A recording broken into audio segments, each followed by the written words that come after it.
नमस्कार, स्वागत है आपका। शुरुआत करते हैं बड़ी खबर के साथ। प्रधानमंत्री नरेंद्र मोदी की अध्यक्षता में दिल्ली में नीति आयोग की बैठक चल रही है।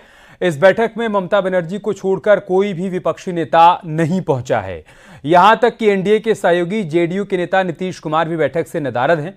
हालांकि नीतीश बैठक में क्यों शामिल नहीं हो सके, ये अब तक सामने नहीं आ पाया है। वहीं नीति आयोग की बैठक से ममता बनर्जी बाहर निकल गई हैं। बैठक छोड़कर ममता बनर्जी बाहर चली गई हैं।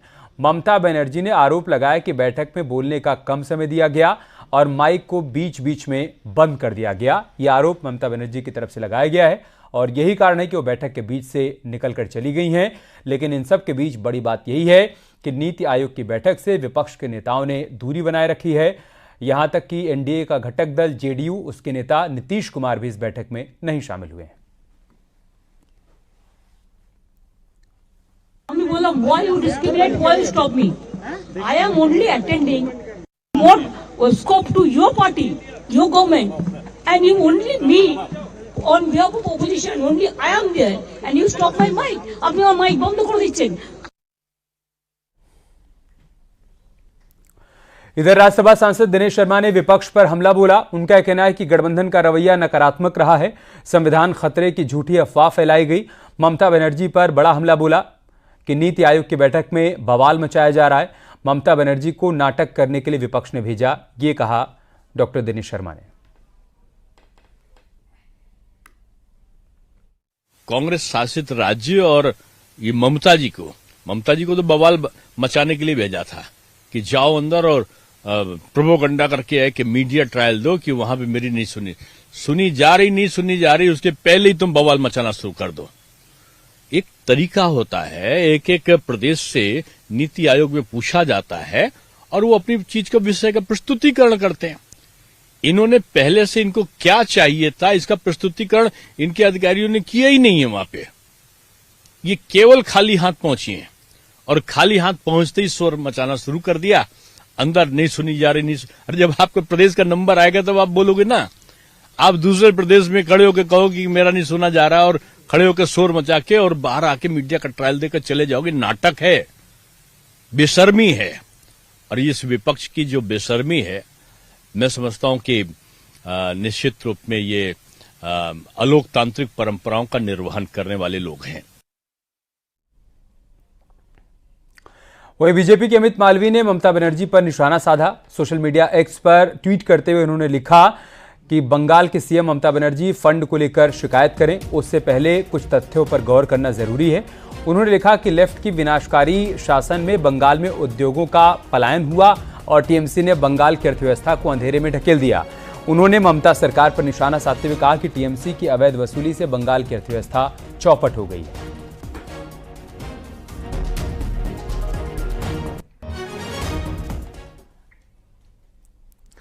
नीति आयोग को लेकर विपक्ष हमलावर है। आरजेडी ने नीति आयोग को एक फेल संस्था तक बता दिया है, जबकि बीजेपी ने विपक्ष पर पलटवार किया। बीजेपी के आरपी सिंह ने कहा कि ऐसी संस्था की मीटिंग का बायकॉट करना देश हित में नहीं है।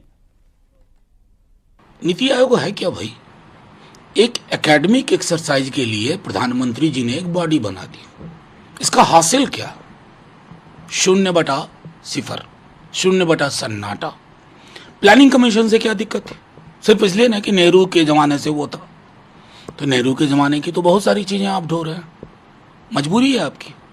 पार्लियामेंट्री डेमोक्रेसी नेहरू के इमेजिनेशन के बगैर नहीं चलेगी। चाहे वो आप तीसरा टर्म ले लें, मैथमेटिकल रियलिटी से नीति आयोग जैसे संस्था की बैठक बॉयकॉट करना देश के हित में नहीं, उनके राज्य के हित में नहीं है। हालांकि केरल के मुख्यमंत्री और बंगाल के मुख्यमंत्री दोनों उसका बहिष्कार नहीं करें, दोनों उस बैठक में रहेंगे।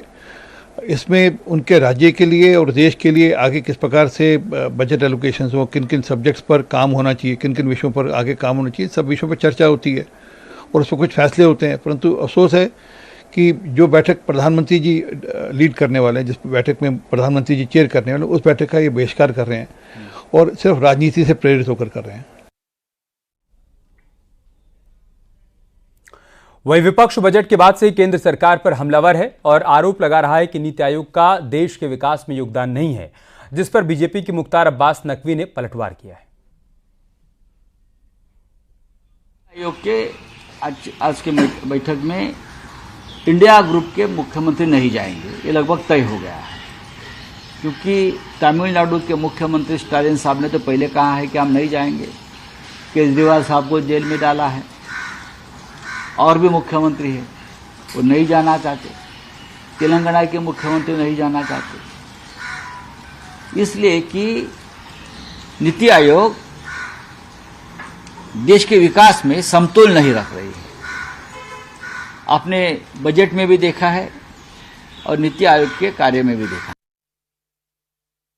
ब्लॉक को कांग्रेस पार्टी बहिष्कार बहादुरी का ब्रदरहुड बनाने में जुटी हुई है, और अगर किसी ब्लॉक को कांग्रेस पार्टी बहिष्कार बहादुरी का ब्रदरहुड बनाने में जुटी हो तो उस ब्लॉक में शामिल लोगों को सोचना होगा, क्योंकि आप जो है वो आपके राज्य के विकास के बारे में, देश के विकास के बारे में जो भी डिबेट होगा, डिस्कशन होगा, डिसीजन होगा, उसमें आप पार्टिसिपेट नहीं करोगे, और उसके बाद जो है वो आप बहिष्कार बहादुरी के ब्रदरहुड के सरगना बनकर के घूमोगे, तो ये मुझे नहीं लगता कि किसी बहुत अच्छे हित में वो काम कर रहे हैं।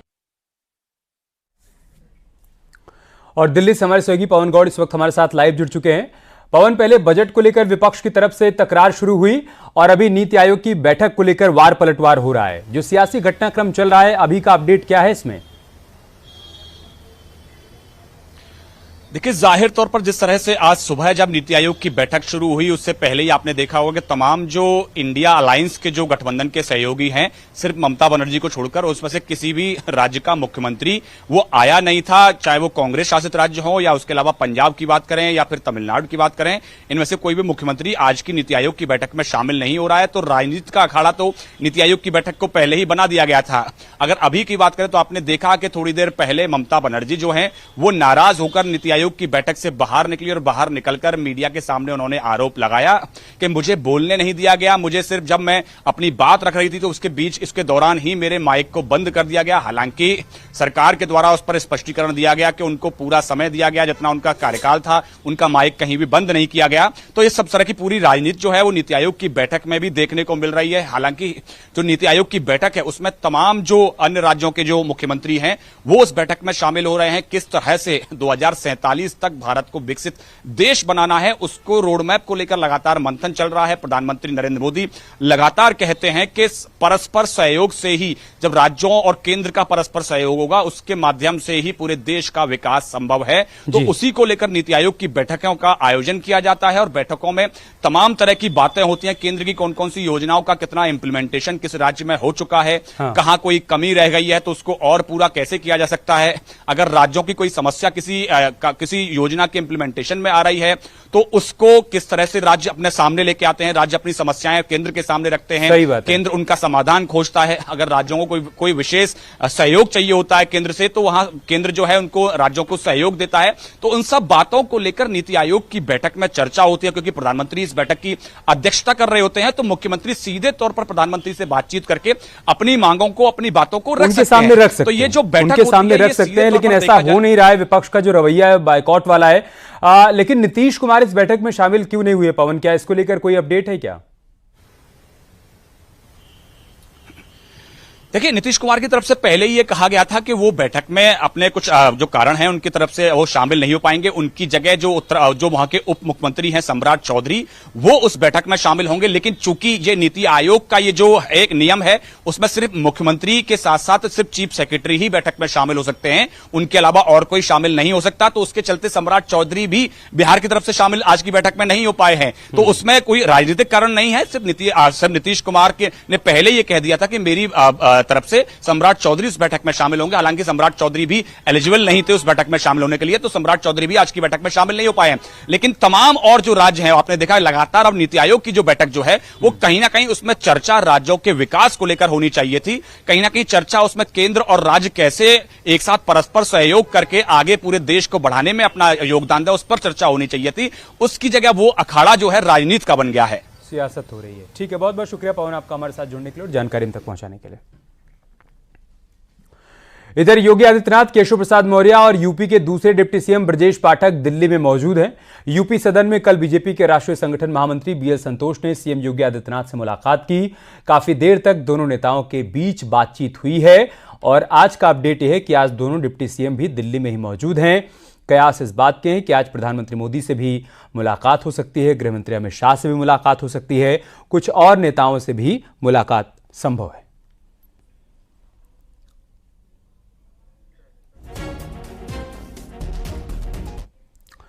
पिछले दिनों मुख्यमंत्री योगी आदित्यनाथ ने मैराथन बैठकें की। उन्होंने प्रदेश के सभी 18 मंडलों के जनप्रतिनिधियों के साथ बैठक की, जिसमें अधिकारियों की मनमानी की शिकायत पर सीएम योगी ने कहा कि तथ्यों के साथ आएं, जिससे अधिकारियों पर कार्रवाई की जा सके। बैठक में लोकसभा चुनाव 2024 के परिणामों को लेकर विस्तार से समीक्षा की गई। करीब 20 दिन तक चली मंडलवार बैठकों में सांसद, विधायक और एमएलसी ने सीएम के सामने अपने क्षेत्र की समस्याओं और लोगों की अपेक्षाओं को रखा। मंडलवार बैठक में पहुंचने वाले जनप्रतिनिधियों ने खुलकर अपनी बात कही। मुख्यमंत्री ने भी सभी जनप्रतिनिधियों को धैर्यपूर्वक सुना। उनकी अपेक्षाओं को ध्यान में रखते हुए अधिकारियों को निर्देशित किया कि हर क्षेत्र के लिए क्षेत्रीय विकास की नई रणनीति तैयार की जाए। जनप्रतिनिधियों की अधिकारियों को लेकर शिकायत पर भी सीएम ने कार्रवाई करने की बात कही। सीएम ने सभी जनप्रतिनिधियों को यह भी कहा कि शासन के लोक कल्याणकारी काम को धरातल पर उतारने में कोई भी अधिकारी हीला हवाली करे तो उसकी लिखित शिकायत सबूतों के साथ करें, कार्रवाई निश्चित की जाएगी। इसके अलावा मुख्यमंत्री ने विस्तार से सभी की बातों को सुनने के बाद आगामी 2027 के विधानसभा चुनाव को लेकर जीत का मंत्र भी दिया।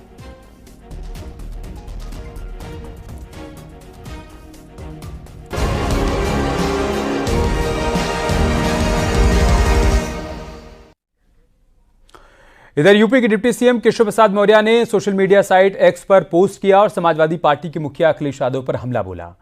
उन्होंने अखिलेश यादव को लेकर लिखा, अखिलेश यादव जी 2027 में पराजय सुनिश्चित देख अनाप शनाप बयानबाजी कर रहे हैं।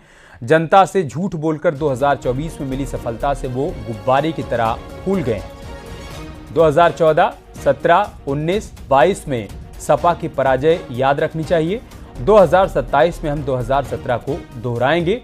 सोशल मीडिया साइट एक्स पर डिप्टी सीएम केशव प्रसाद मौर्य ने यह पोस्ट किया है और इस पोस्ट के जरिए अखिलेश यादव पर निशाना साधा है।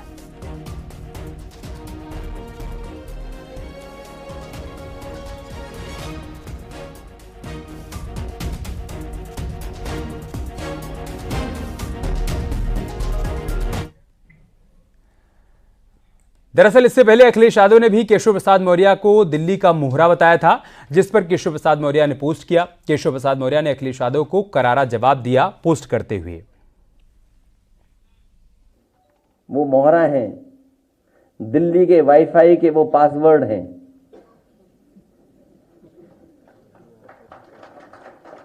ये नई तरह की टेक्नोलॉजी, तो टेक्नोलॉजी के हिसाब से बोलना पड़ रहा है। आप समझ गए कौन मोहरा है? सुनने में आया कि मौर्य जी मोहरा हैं, दिल्ली के वाईफाई के पासवर्ड हैं। अगर दिल्ली वाले किसी से मिलते हैं तो लखनऊ वाले भी मिल रहे हैं किसी से। श्री अखिलेश यादव जी पिछड़ों के, दलितों के सदा विरोधी रहे हैं और वह स्वयं कांग्रेस पार्टी की मोहरा है।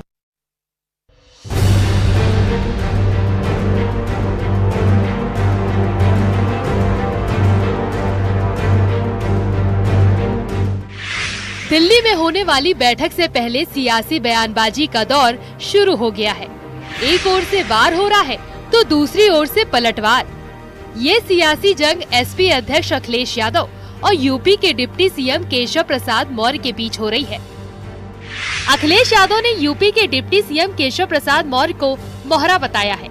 अखिलेश ने कहा कि वो दिल्ली के वाईफाई पासवर्ड है। वो मोहरा है, दिल्ली के वाईफाई के वो पासवर्ड हैं। ये नई तरह की टेक्नोलॉजी, तो टेक्नोलॉजी के हिसाब से बोलना पड़ रहा है। आप समझ गए कौन मोहरा है?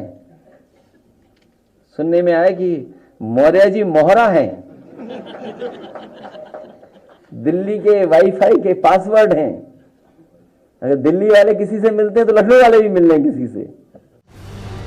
मोहरे की बात सुनते ही डिप्टी सीएम केशव प्रसाद मौर्य ने भी पलटवार किया और सोशल मीडिया प्लेटफॉर्म एक्स पर पोस्ट करते हुए लिखा कि कांग्रेस का मोहरा बन चुके सपा बहादुर अखिलेश यादव भाजपा को लेकर गलतफहमी पालने, अति पिछड़ों को निशाना बनाने और अपमान करने की जगह सपा को समाप्त होने से बचाने पर ध्यान दे।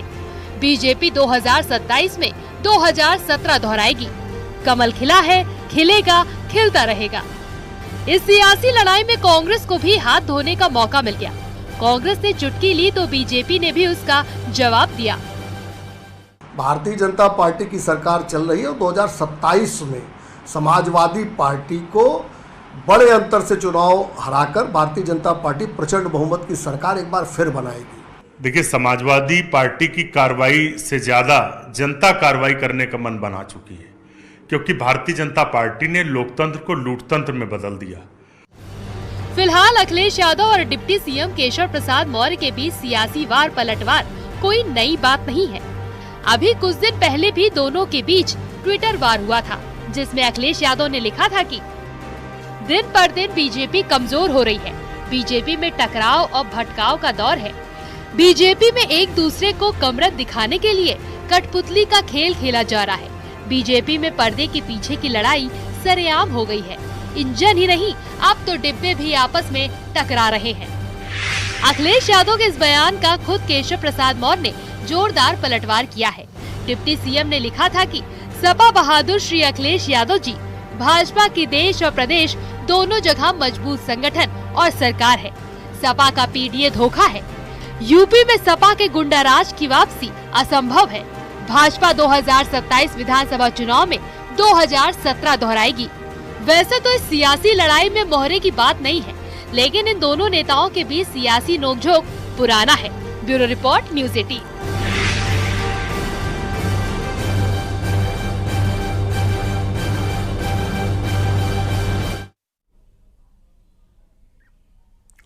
वहीं यूपी कांग्रेस के प्रदेश अध्यक्ष अजय राय ने अखिलेश यादव के बयान का समर्थन किया। उन्होंने कहा कि बीजेपी के लोग पूरी तरीके से दिल्ली के इशारे पर ही काम कर रहे हैं। पूरी तरीके से दिल्ली के इशारे पर काम कर रहे हैं। अब पासवर्ड दिल्ली की जो उन्होंने बात कही बिल्कुल सही है। पूरी ये लड़ाई दिल्ली बनाम यूपी की है और ये पूरी दिल्ली के इशारे पर प्रदेश के अंदर ये काम हो रहा है।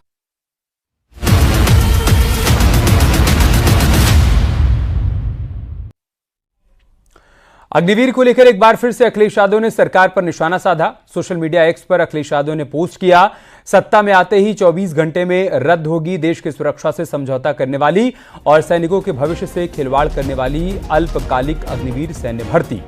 अग्निवीर पर यही मांग हमारी, पुरानी भर्ती की फिर हो बहाली। ये पोस्ट है अखिलेश यादव का। अग्निवीर को रद्द करने की बात उन्होंने कही है कि सत्ता में आते ही सबसे पहला और बड़ा फैसला हम यही करेंगे, हम सबसे पहले अग्निवीर योजना को समाप्त करेंगे।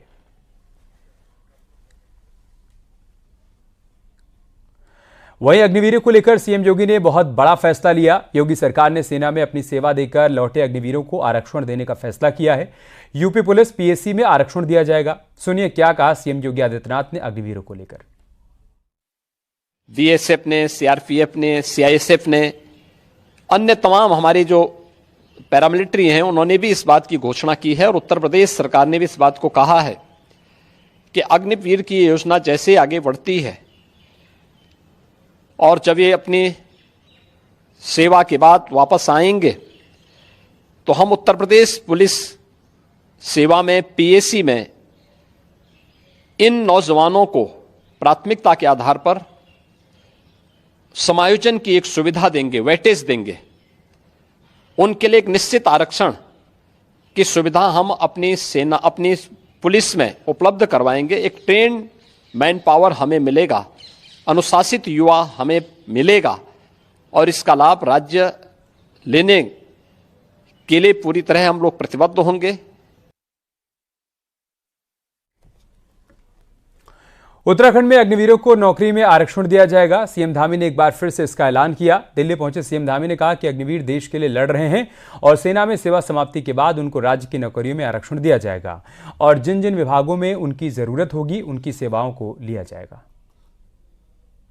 भूमि से सेना में जाने वालों का बहुत बड़ा प्रतिशत होता है, बहुत बड़ी संख्या हमेशा से रही है और हर युद्ध में उनका बड़ा योगदान रहा है। आज आदरणीय प्रधानमंत्री जी ने जिस प्रकार से अग्निवीरों को हर सेक्टर में जो है प्राथमिकता देने की जो बात की है और निश्चित रूप से वो बहुत ही स्वागत योग्य कदम है। मैं प्रधानमंत्री जी का धन्यवाद करता हूं और राज्य के अंदर भी हम जो हमारे अग्निवीर अपनी सेवा के बाद आएंगे सभी अग्निवीरों को हम आरक्षण भी देंगे और जिन जिन विभागों में उनकी सेवाएं ली जा सकती हैं, उन सब में हम सेवाएं लेंगे। वही इस योजना पर एक और जहां विपक्ष हमलावर है, तो बीजेपी ने कांग्रेस पर सेना के खिलाफ बयानबाजी करने का आरोप लगाया है। एक बार फिर देश के प्रधानमंत्री देश के युवाओं को, देश की फौज को, देश की सेना को, देश के सशस्त्र बलों को, देश की पैरामिलिट्री फोर्सेस को बेवकूफ बनाने का प्रयास कर रहे हैं। 4 साल के बाद मोदी जी, 4 साल के बाद वो नौजवान क्या करेंगे? और अगर एक रेगुलर सैनिक वीर गति को प्राप्त होता है तो उसको मुआवजा नौकरी की अलग व्यवस्था है। यहां बीमा की राशि पकड़ाकर ये बोलते हैं कि अब घर चले जाइए। कसाब के साथ खड़े होते, ये सेना के साथ नहीं, ये कसाब के साथ खड़े होते। जिनकी नेता बाटला कांड में आतंकवादी मरने पर सारी रात रोती है, वो दंतावाड़ा में या पुलवामा में देश की सुरक्षा करने वाले सुरक्षा के जवानों की शहादत पर एक आंसू नहीं बहाती। उनके मुंह से ऐसे प्रश्न अच्छे नहीं लगते। ऐसा है कि घोर निंदनीय है भारतीय सेना के खिलाफ बोलना, भय पैदा करना, भ्रम पैदा करना। ये कांग्रेस की आदत है और कांग्रेस को इसके लिए पूरे देश से माफी मांगनी चाहिए। सेना के पूर्व रिटायर्ड जो अधिकारी वो भी चाहते हैं कि अग्निवीर अग्निपथ खत्म होना चाहिए। अगर हिंदुस्तान की सेना का सम्मान आप चाहते हो तो उस व्यवस्था को बदलो। प्रधानमंत्री जी जिद्दी है और वो जिद करके बैठ जाते हैं कि मैंने किसान आंदोलन को कुचला, काम मैं वापस नहीं लूंगा, ये नहीं वापस लिया और इसको भी वापस लेना पड़ेगा। और ये जितनी बार कहेंगे उतना ही लोगों को गुस्सा दिलाएंगे। जल्दी अग्निवीर को लेके हम बड़ा आंदोलन करें, दिल्ली को घेरेंगे। राष्ट्रीय लोकतांत्रिक पार्टी इसको लेके राजस्थान से इसकी शुरुआत हम करने जा रहे हैं। अग्निवीर अग्निपथ योजना खत्म करें। खतरनाक योजना है ये योजना, जो है कुछ हद तक कुछ लोगों को लॉलीपॉप देने वाली योजना है। इसमें 75% लोगों का, अभी आप एक तरफ 10% पहले उधर सीआरपीएफ में और सीआईएसएफ में या पुलिस में जगह जगह आप उनमें 10% दिए जा रहे हैं। इससे काम नहीं बनेगा।